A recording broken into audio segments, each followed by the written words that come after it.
Do you see what I see? Jangan lupa untuk subscribe, share, dan nyalakan lonceng notifikasinya sebagai bentuk dukungan kamu. Do you see what I see? Yakin nggak mau dapetin t-shirt spesial kontributor keren ini? Selain cerita kamu bisa didengarkan oleh jutaan telinga, kamu juga bisa dapetin t-shirt keren ini hanya dengan mengirimkan cerita pengalaman horor kamu ke email podcast.ceritahoror@gmail.com. Kami tunggu.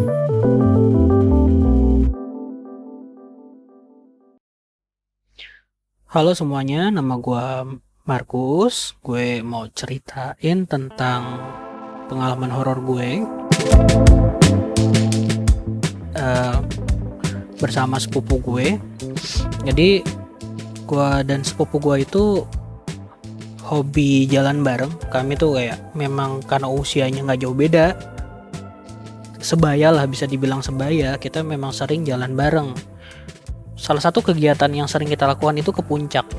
Jadi kita main ke puncak, di sana ngobrol, curhat. Terus biasanya berangkatnya malam, di atas jam 9. Sebelum subuh udah nyampe, balik lagi ke rumahnya yang ada di Lebak Bulus.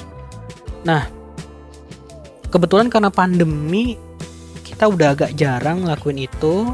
Nah, pas lagi sekitar bulan Juli, ketika dibilang puncak udah dibuka, nah gue sama sepupu gue tuh langsung jalan ke puncak. Waktu itu memang berangkat, kita udah jam 9 lewat seperti biasanya. Dan kebetulan kali ini tuh udah sekian lama kita gak ke puncak bareng, baru ke puncak lagi waktu itu.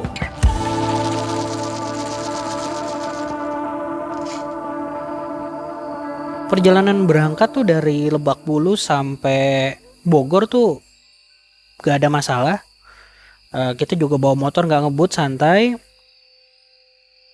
Itu gak ada apa-apa sama sekali. Tapi gue mulai merasakan keanehan pas lewatin Ciawi.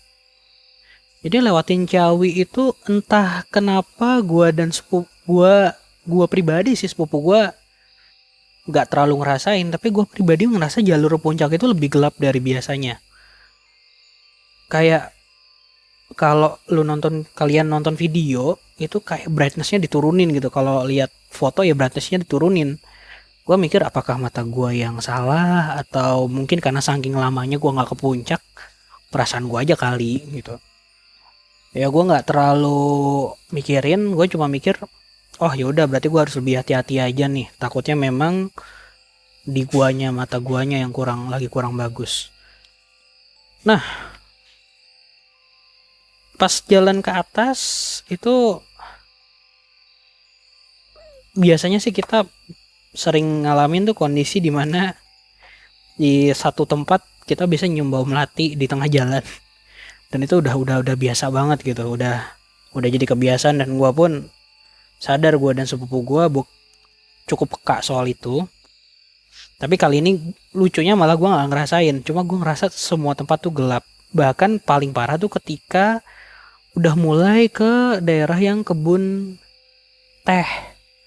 Itu jalan tuh rasanya gak kelihatan, padahal kayaknya orang kiri kanan depan belakang gue tuh biasa aja bawa motor. Tapi rasanya jalan makin lama makin gak kelihatan, makin gelap. Tikungannya tuh kayak gue gak bisa nebak apa yang kayak nggak bisa nebak, nggak bisa ngebayangin jalan puncak seperti biasanya. Tapi gue nggak ngomong ke sepupu gue karena gue mikir nanti aja deh di atas ceritain ya, kalau dari bawah takutnya malah kita nggak jadi. Nah, sampai atas, singkat cerita ya, kita tuh nggak di puncak pas sebenarnya. Tempat nongkrong kita ke arah Cianjur turun dikit. Jadi puncak pas turun dikit udah masuk daerah Cianjur, itu daerah Ciloto kalau nggak salah. Nongkrong di sana ngobrol. Terus memang mendekati jam 3 pagi karena kita maunya subuh udah nyampe Lebak Bulus, kita udah siap-siap jalan pulang. Nah, jalan pulang ini kembali gue ngalamin jalur puncak tuh entah kenapa rasanya gelap banget. Kayak gue tuh nggak yakin setiap nikung di sana. Kayak gue tahu motor gue lagi kondisinya cukup sehat juga, ya memang lagi enak-enaknya dipakai gitu. Tapi rasanya kayak gue tuh nggak yakin sama motor gue sendiri dan sama diri gue sendiri. Di jalan tuh tanda kutip gue merasa nggak aman dan ngerasa nggak enak. Entah kenapa ada perasaan tidak aman dalam diri gue. Itu jalan terus turun, ya akhirnya karena agak nggak tahan gue ngomong ke sepupu gue, mas kok gue ngerasa nggak aman gitu. Sepupu gue bilang memang hari itu agak aneh. Nah, ketika turun udah ngelewatin kebun teh, itu jalanan sih udah relatif lebih terang ya karena kiri kanannya udah ada peradaban. Tapi walau perasaan gue tetap belum tenang. Nah, di sepanjang jalan itu gue nyium bau, kalau gue bilang kayak bau jus alpukat gitu. Dan gue nanya sepupu gue, mas lu nyium bau alpukat nggak? Ini aneh sih pertanyaan gue gitu. Sepupu gue juga nyium, tapi katanya nanti gue jelasinnya di bawah. Oh ya udah gitu, pikir gue mungkin ada penjelasannya. Dan di jalan itu akhirnya ada satu titik dimana pas lagi turun agak kenceng, tiba-tiba tuh kayak gue skip sebentar, kayak kebengong sebentar. Sadar-sadar depan gue udah ada jalan bergelombang yang cukup tinggi. Itu gue langsung refleks pegang motor udah getar parah, gue yang kiri kanan. Gue ngerasa wah ini mulai nggak bener nih, perasaan gak aman gue mulai nggak bener. Gue mikir ini apakah gue yang karena udah jarang ke puncak atau gimana. Ternyata gue nyium lagi bau alpukat campur melati sedikit. Itu kayak damn, ini ada apa nih, ada yang ngikutin gue apa enggak. Karena memang gue sama sepupu gue tuh kalau lagi jalan bareng memang sering untuk diganggu. Gue nanya sepupu gue bilang oke, masih aman karena sepupu gue ini lebih peka, buat dia situasi kita masih aman kok Gus. Ya udah gue pedein jalan lewat Ciawi, kota Bogor udah mulai terang, jadi gue sedikit ngerasa lebih aman, tapi gue tetap waspada karena takutnya gue kejadian lagi, bengong lagi.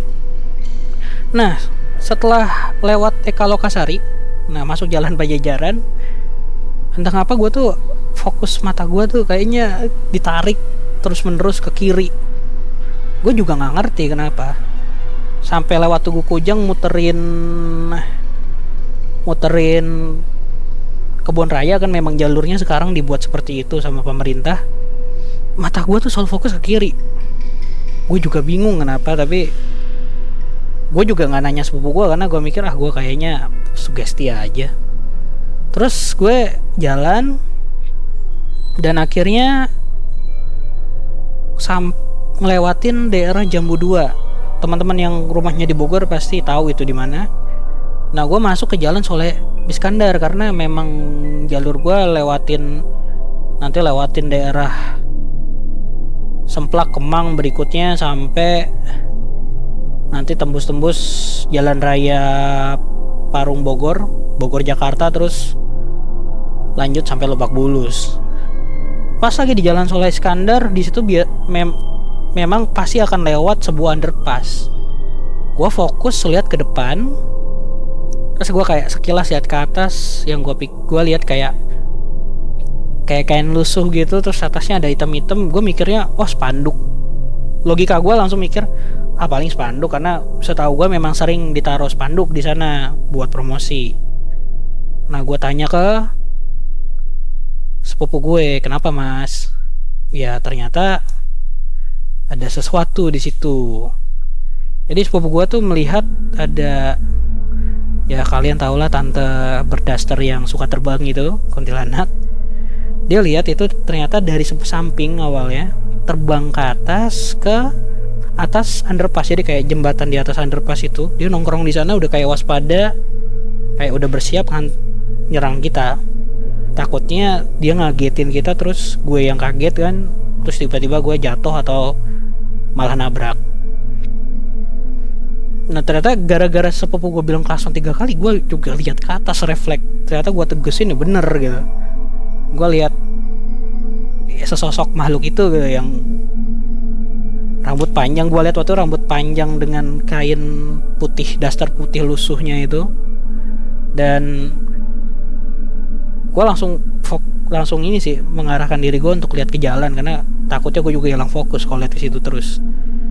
Nah, akhirnya sepanjang jalan Soleh Iskandar sampai ke daerah Salabenda, memang gue sama sepupu gue tuh fokus lihat belakang sama lihat depan.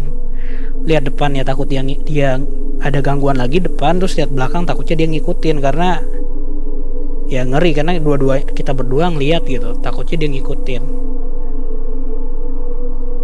Nah, lepas dari keluar dari Bogor, lewatin Pasar Parung, itu gue mulai cerita tuh.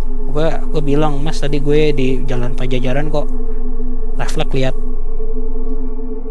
kiri melulu ya gitu. Itu tempat gue tadi lihat di situ ada apa enggak sih? Gue nanya gitu ke sepupu gue, karena gue juga penasaran. Ternyata kata sepupu gue tadi sepanjang jalan sebelah kiri itu ada, dia lihat. Cuma kan karena gue nggak bisa lihat, gue kayak tiba-tiba tuh entah ngapa tertarik ke sana. Katanya memang di situ ada semua, ya dia berbagai macam bentuk. Cuma dia nggak ceritain ke gue bentuknya gimana biar nggak takut. Dan mungkin itu yang membuat gue tertarik untuk lihat ke kiri. Dan soal yang di puncak tadi, bau alpukat, ternyata memang juga ada sosok yang ngikutin kita. Tapi memang setelah Ciawi lepas ya, itu katanya sih kuntilanak laki-laki sih katanya. Ya gue nggak tahu bentuknya gimana karena nggak pernah lihat. Yang gue lihat ya baru yang di underpass tadi.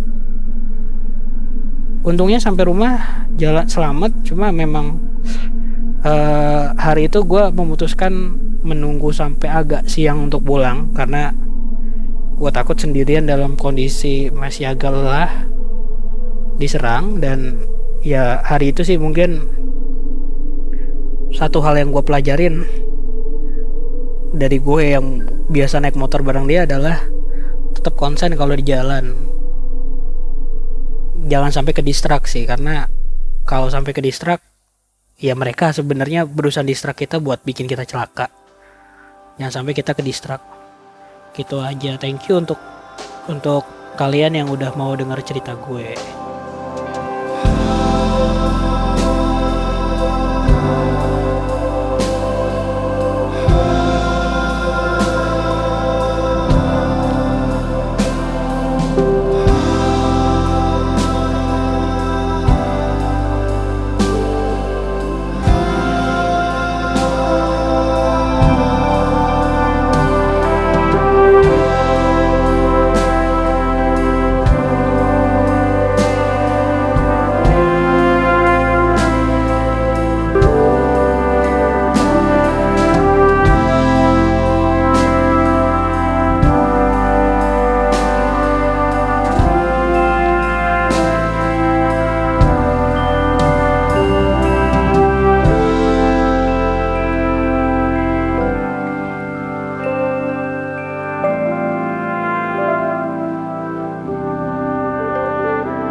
Kamu juga punya pengalaman horor?